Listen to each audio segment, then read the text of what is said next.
Il n'importe pas combien tu t'es plié devant cette personne, ni combien de temps tu as sacrifié ta dignité et remis ton pouvoir. Si tu suis ce conseil, je t'assure que cette personne finira par te respecter et t'admirer. Parfois, dans la vie, nous devenons extrêmement dépendants d'une autre personne. Nous tombons amoureux intensément et nous nous donnons entièrement. Je ne sais pas si tu as vécu cela, mais moi oui, et c'est pourquoi je me consacre à comprendre ces sujets en profondeur. Cette dépendance émotionnelle peut devenir si forte que nous nous dépouillons de notre dignité. Cette personne finit par avoir un contrôle et un pouvoir énorme sur nous, au point que nous perdons notre identité et sommes incapables de retrouver notre autonomie et de faire quelque chose pour nous-mêmes. Que se passe-t-il quand tu te rends compte que tu as atteint ta limite et que tu ne sais pas comment t'échapper? Cette personne n'a plus de raison de continuer à jouer avec toi. Dans cette vidéo, je vais te montrer comment sortir de cette situation. Quand tu as perdu ta dignité, il est facile que l'autre personne se sente supérieure et contrôle ta vie. Cependant, je t'assure que dans la plupart des cas, il est possible de récupérer ton pouvoir, ta dignité et de te libérer de ce jeu. Comment? C'est simple. D'abord, il est crucial que tu saches te retirer de cette situation. Quand je dis te retirer, je veux dire que tu dois t'écarter émotionnellement et physiquement de ce contrôle que cette personne exerce sur toi. Cela peut signifier t'éloigner, te distancier, couper tout contact. Parfois, cela semble impossible, car nous pensons que l'autre personne souffrira, qu'elle nous jugera ou que nous commettons une erreur fatale. Mais laisse-moi te dire quelque chose. Veux-tu être dans une relation où tu n'es pas valorisé, où cette personne te manipule et où tu obéis simplement? Ou préfères-tu une relation pleine de respect, d'amour et de confiance, où vous pouvez être vous-même et construire quelque chose de beau ensemble? Si cette personne n'est pas la bonne, elle s'éloignera définitivement. Mais si c'est la bonne, cet acte de retrait peut lui faire réaliser qu'elle a besoin de toi, non pas pour te manipuler, mais pour construire une relation saine et mutuelle. Souvent, l'autre personne développe également un attachement envers toi. Même si cet attachement se manifeste de manière négative, il est important de se rappeler que toi et cette personne avez une dépendance émotionnelle. Cependant, ton retrait peut être le premier pas pour briser ce cycle et récupérer ton pouvoir. Le plus crucial dans cette situation est de sortir à temps, de couper toute communication avec cette personne et quand tu la retrouveras, d'appliquer ce que je vais te dire maintenant. À ce moment-là, tu dois t'assurer de concentrer toute ton attention sur toi-même. Beaucoup pensent que c'est juste un cliché. Je dois m'aimer d'abord pour être aimé, mais il ne s'agit pas d'un jeu.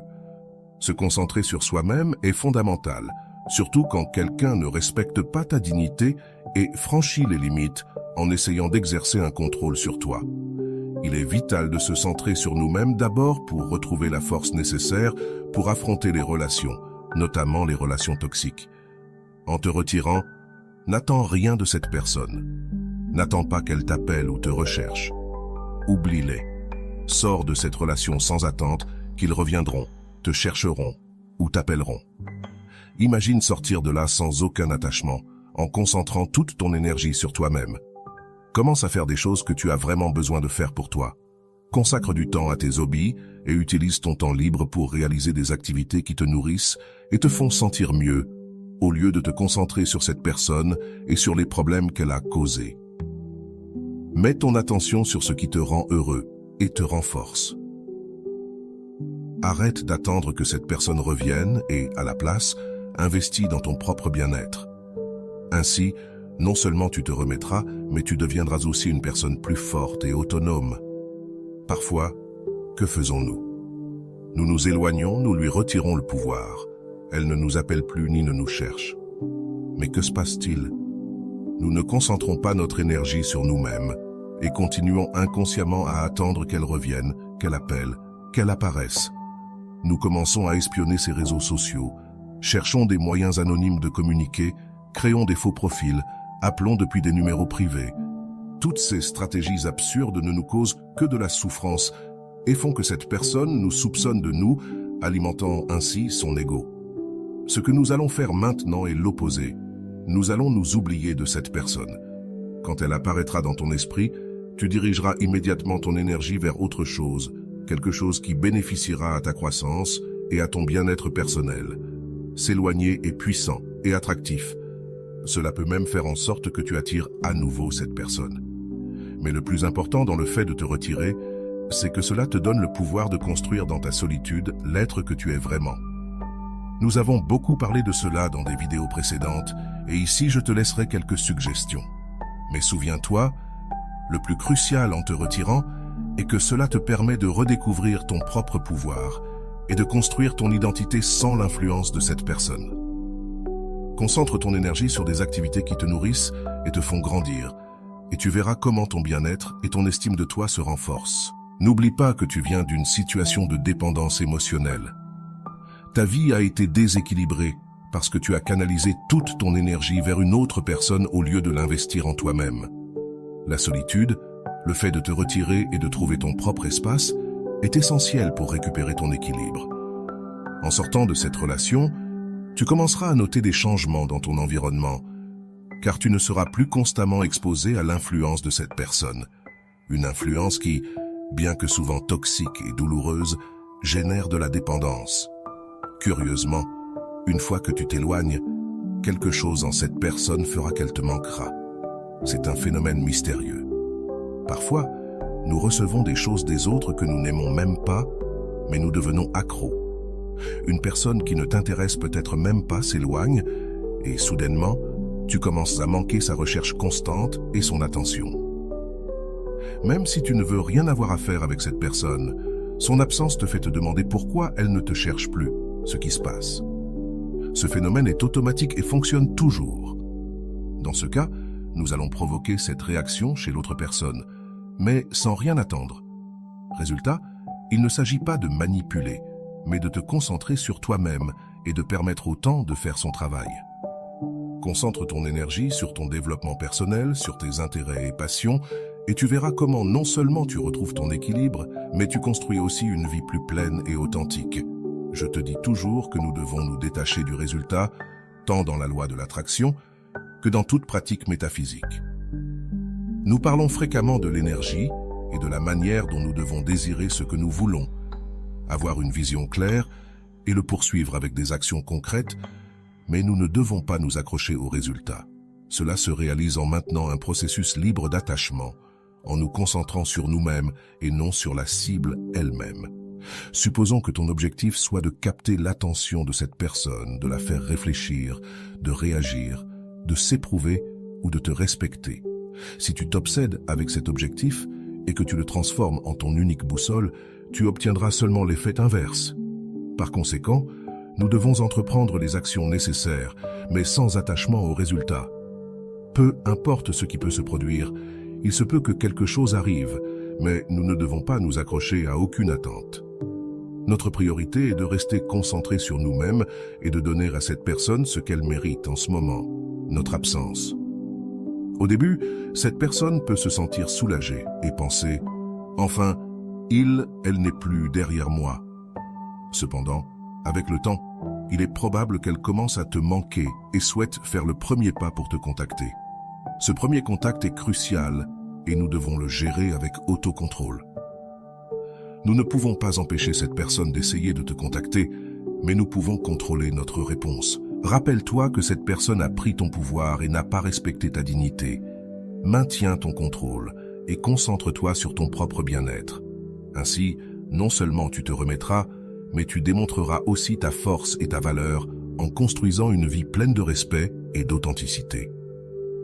Il est essentiel de se rappeler de garder le contrôle sur nous-mêmes lorsque cette personne essaie de communiquer.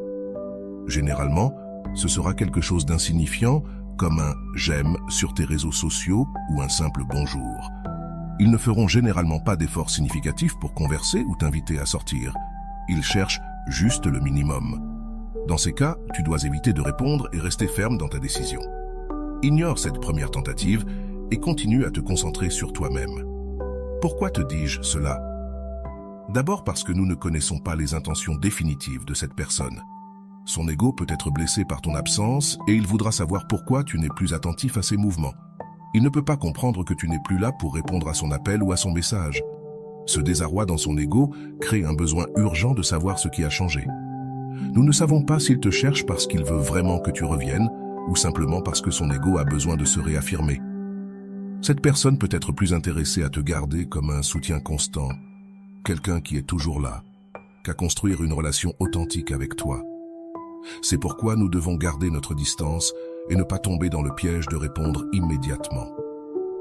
En ignorant ces tentatives superficielles de contact, tu ne fais pas que renforcer ton autocontrôle, mais tu envoies aussi un message clair que tu n'es plus disposé à participer à ce jeu.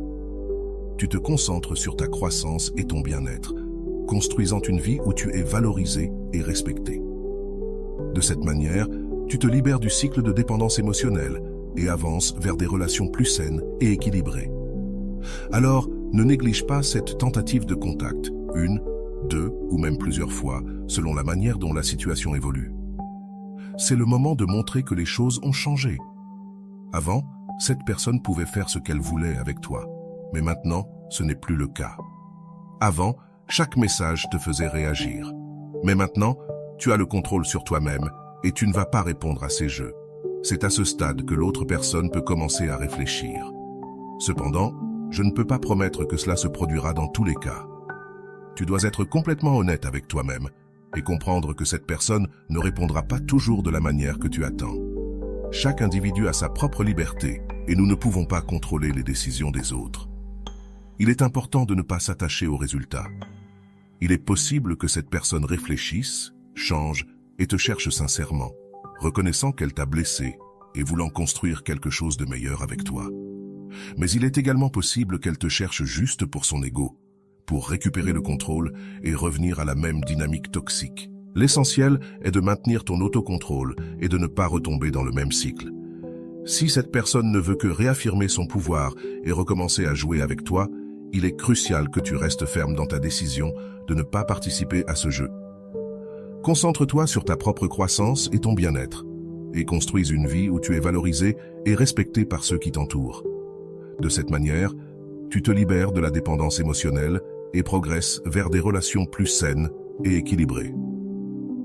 L'essentiel dans tout cela est de comprendre que quiconque essaie de te rabaisser ou cherche à se sentir supérieur à toi sans reconnaître ta valeur et ta dignité ne mérite pas d'être dans ta vie. Nous sommes tous des êtres humains qui méritent du respect. Tu as des qualités et des talents uniques, tout comme les autres, et nous recherchons tous l'équilibre dans nos relations. La dignité est un trésor inestimable que nous avons par droit de naissance, et nous ne pouvons pas permettre à quiconque de nous la ravir. Alors, Namour, ne reste pas dans des relations où ta dignité est volée. Retire-toi et observe si cette personne te recherche à nouveau avec des intentions sincères pour réparer les choses ou simplement parce que son ego a besoin de se réaffirmer. Il est crucial que tu commences à te valoriser davantage. Personne ne peut te donner de l'extérieur ce que tu n'es pas capable de construire d'abord à l'intérieur de toi. N'oublie pas de t'abonner à cette chaîne, de mettre un « j'aime » et de partager ce contenu avec toute personne qui pourrait en bénéficier. Tu as le pouvoir de créer, de réaliser et de vivre la vie que tu désires. Il te suffit de te concentrer et de poursuivre tes objectifs avec détermination. Nous nous verrons dans la prochaine vidéo.